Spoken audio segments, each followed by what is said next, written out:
Hello everyone. आज हम लोग बात करेंगे कि placement process of Tata Hitachi. जैसा कि आपको पता भी है कि इसमें लगभग 16 बच्चों का प्लेसमेंट हुआ था। और मैं एक डाटा आपको बता रहा हूँ, ये आईआईटी कॉलेज का डाटा है, वहाँ से हमने लिया हुआ है। और ये जो डाटा है हमने, आप नाम सुने भी होंगे, हो सकता है अगर बाद में आए होंगे तो नाम नहीं जानेंगे। स्टार सोसाइटी के चेयरमैन जो हैं दिव्यांग चौधरी, उन्होंने ये डाटा दिया हुआ है। तो मैं उसको एक एक करके बताता हूँ। पोस्ट क्या रहेगी आपकी, सैलरी क्या रहेगी, सब एक एक चीज बात करते हैं। पहला है पोस्ट। पोस्ट जो है ये डीईटी पोस्ट है, diploma engineer training. Eligibility criteria क्या होना चाहिए आपका, 10th हो, उसके साथ में डिप्लोमा आपका होना चाहिए। डिप्लोमा में आप लास्ट ईयर में हो, या आप बोल सकते हो 5th सेमेस्टर में हो या 6th सेमेस्टर में हो। और उसका आपका जो परसेंटेज होना चाहिए वो मोर देन 60%, मतलब 60% से अबव होना चाहिए। उसके साथ साथ अगर आप मान लीजिए 12th करके आए हैं तो उसके साथ डिप्लोमा, आप जिस कॉलेज में पढ़ रहे होंगे डिप्लोमा के लास्ट ईयर में होने चाहिए, और उसका परसेंटेज कितना होना चाहिए, 60% हो या उससे अबव हो। ठीक है। और एक चीज और, बहुत बच्चे परेशान हैं, कमेंट सेक्शन में देखता हूं कि काफी बच्चे बोलते हैं कि सर ये गैप मेरा इतने साल का है, तो वो क्यों है, मतलब जो गैप है उस कितने साल का गैप अलाउ होता है। इसमें कोई गैप अलाउड नहीं होता है। इस वाले टाटा हिटाची में कोई गैप का मतलब आप ये भी, और गैप का मतलब बहुत लोग परेशान रहते हैं। देखिए उसमें गैप का मतलब ये है कि आप जैसे इंटर आपने हाई स्कूल किया, हाई स्कूल करने के बाद तुरंत उसके बीच में गैप नहीं होना चाहिए। हाई स्कूल किया, हाई स्कूल के बाद तुरंत इंटर आपका होना चाहिए। इंटर के बाद आपका एडमिशन जो हो वो डिप्लोमा कॉलेज में जहां भी आप पढ़ रहे होंगे उसमें होना चाहिए। और उसके साथ साथ देखिए, without any backlog. Any backlog का मतलब आपको क्या ध्यान देना है कि कोई बैक नहीं होना चाहिए। फर्स्ट सेमेस्टर से लेके जब आपकी कंपनी आती है तब तक कोई भी आपका बैक नहीं होना चाहिए, एक भी बैक अलाउड नहीं है वहां पे। ठीक है। और जैसे मान लीजिए कुछ लोग क्या करते हैं, जैसे आपने क्या किया, इंटर किया, इंटर के बाद बहुत लोग बीएससी कर लिए, बीएससी करने के बाद बहुत लोग एमएससी भी करके आ जाते हैं। तो उससे कोई प्रॉब्लम नहीं है। प्रॉब्लम बस यहाँ पे आती है जहां पे आपको ये बोला जाता है कि गैप नहीं होना चाहिए। मान लीजिए आपने क्या किया, एमएससी किया या बीएससी किया, ठीक है, 12th के बाद आपने क्या कर लिया, बीएससी कर लिया, गैप नहीं होना चाहिए। बीएससी के बाद आपने एमएससी कर लिया, मतलब एक मैं मोटा मोटी बता रहा हूं। फिर उसके साथ आपने फिर क्या किया, डिप्लोमा में एडमिशन लिया। ठीक, तो कोई प्रॉब्लम नहीं है। यहां पे बस ये ध्यान देना है कि इसके बीच में गैप नहीं होना चाहिए। मान लीजिए अगर ये आपने क्या किया, मान के चलिए अगर आपने 2018 में आपने क्या किया, मान लीजिए अभी यहाँ पे आप क्या कर रहे हैं, डिप्लोमा में एडमिशन लिए 2024 में एडमिशन लिए हैं, तो इसका मतलब एमएससी आपका 2024 में खत्म हो गया होगा। 2022 में आपने क्या लिया था, एमएससी में एडमिशन, 2 साल का एमएससी रहता है, 2022 में ये लिया। और बीएससी पहले क्या होता था कि 3 साल का, अब तो 4 साल हो गया नए रूल से। तो यहाँ पे मान लीजिए आपका रहा होगा 18-3-21, 19 से बैच रहा होगा, 2019 से। ठीक है। और फिर उसके बाद ये 12th में आपने 19 में पास किया होगा। ठीक है, 19 में ही मान लीजिए आपने पास किया है। कुल मिला के ये ध्यान देना है कि आपको ये गैप नहीं होना चाहिए, लगातार आपका कंटिन्यूअस। मान लीजिए जो भी जिस सन में आपने पास किया उसके बाद तुरंत बीएससी किया 3 साल। मैं उस केस के लिए कर रहा हूं कि गैप का मतलब क्या है, कि गैप ये नहीं होना चाहिए बस।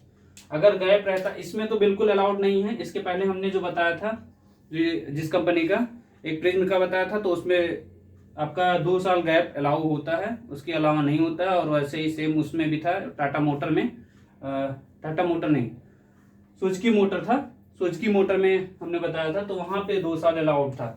अदर आपके केस में 2 साल से ज्यादा कोई अलाउ नहीं करती है कोई भी कंपनी।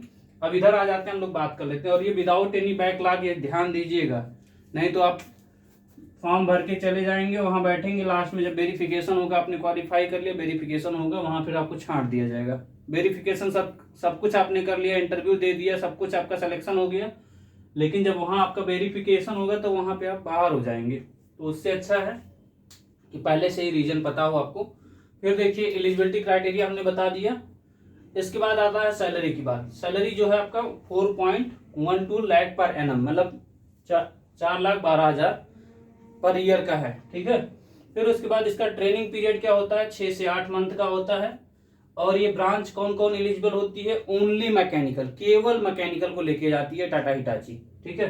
मैकेनिकल में जितनी भी ब्रांचें आती हैं आप जानते हैं, production, power plant, automobile, RAC, tool, tubewell, ठीक है, ये हैं। और भी प्रोडक्शन मेंटेनेंस भी होते हैं, अदर कॉलेज में प्रोडक्शन मेंटेनेंस भी रहता है और 2-3 रिलेटेड उससे होते हैं, तो अलग अलग नाम से है, तो उससे प्रॉब्लम नहीं है, ठीक है।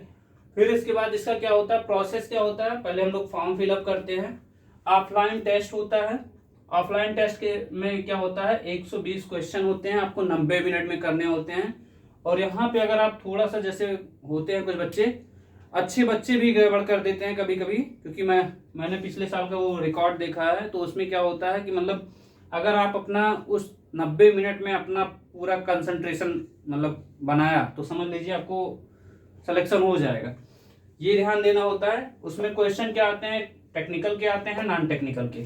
और यहाँ नॉन टेक्निकल में देखिए आपका केमिस्ट्री से भी रिलेटेड क्वेश्चन आते हैं, तो ध्यान दीजिएगा। इसमें पूछा गया था 10-12 क्वेश्चन रहते हैं, लगभग 10-12 नहीं, 7-8 क्वेश्चन लगभग रहेंगे, तो केमिस्ट्री से भी क्वेश्चन आते हैं, ठीक है।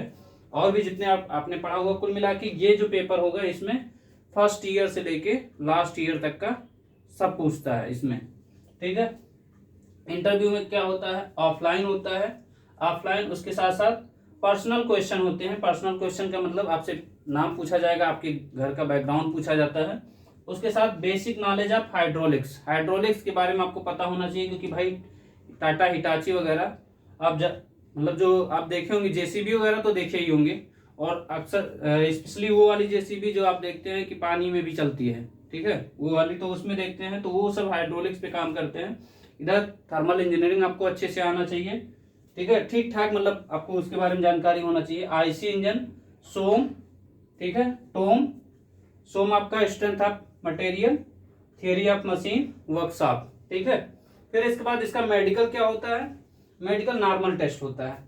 नॉर्मल टेस्ट में ईसीजी होता है, फिर उसके बाद एक्सरे होगा, यूरिन टेस्ट होता है, ब्लड टेस्ट होता है, आई टेस्ट और कलर ब्लाइंडनेस की, मतलब आपको सब कुछ सही सही दिख रहा है, नहीं पता लगा आप बैठे हुए हैं, काम कर रहे हैं उधर उस पर बैठ के और पूरा साइट नहीं देख पा रहे हैं सही से, और फिर उसका प्रॉब्लम होती है, तो यहाँ पे ये भी चेक किया जाता है, कलर ब्लाइंडनेस। फिर उसके बाद आपका आता है फॉर्म फिलिंग। कब से फॉर्म फिल किया जाता है, पिछले साल का रिकॉर्ड मैं लेके चल रहा हूँ, ये नवंबर से जनवरी के बीच में आपको फॉर्म फिलअप कराया जाएगा। नवंबर में ही पिछली बार आ गई थी, 2023 में जो कंपनी आई थी, मतलब 23-24 वाले बैच में, तो नवंबर दिसंबर में ही इसका फॉर्म वगैरह फिलअप करा करके एग्जाम हो गया था। और एक चीज़ और, प्लांट का लोकेशन कहाँ है, जैसे मतलब आपका जहाँ पे जब प्लेसमेंट हो जाएगा तो वो कहाँ पे है, एक है धारवाड़ कर्नाटका में पड़ता है, और एक है खड़गपुर वेस्ट बंगाल। ये दोनों चीज़ें हैं आपकी, मतलब यहाँ पे आपका लोकेशन रहेगा, ठीक है। तो इतनी चीज़ें हैं, इसमें आपको ध्यान देना है। और जितने भी मतलब स्टूडेंट है, ऐसा नहीं है कि कोई एवरेज स्टूडेंट यहाँ पे नहीं गए, एवरेज स्टूडेंट भी जाते हैं, ठीक है, ऐसा नहीं है। बस वो आपको ये 90 मिनट आपको बनाना है। जैसे आपने देखा होगा चक दे इंडिया, तो चक दे इंडिया में वो बोलता है कि भाई वो आपके पास 90 मिनट आपको क्या करना है, ध्यान से अपने आप को फोकस करना है, गोल पे फोकस करना है कि हमको गोल करना है। तो बस वही, अगर आप ये 90 मिनट आप कर देंगे तो आपका सिलेक्शन 100% हो जाएगा। फिर उसके साथ साथ आपको क्या करना होगा, इंटरव्यू अच्छे से देना होगा, ठीक है। तो इसके बाद देखिए, अभी और भी कंपनियों का मैं आपको इसका वीडियो बना के दे दूंगा। अभी बच्चों से पता चला है, बच्चों ने भेजा है, हिंडाल्को का भी आ गया है मेरे पास, उसका इसके बाद हो सकता है हिंडाल्को का ही अपलोड किया जाए। फिर उसके बाद और भी वेल्सपन का है, मंजूश्री का है, इन सब का भी आने वाला है, जल्दी आएगा, ठीक है। Thank you so much.